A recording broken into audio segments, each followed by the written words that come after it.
जाओ।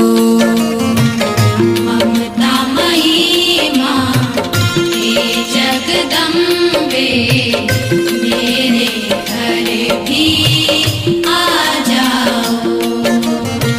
भाग्य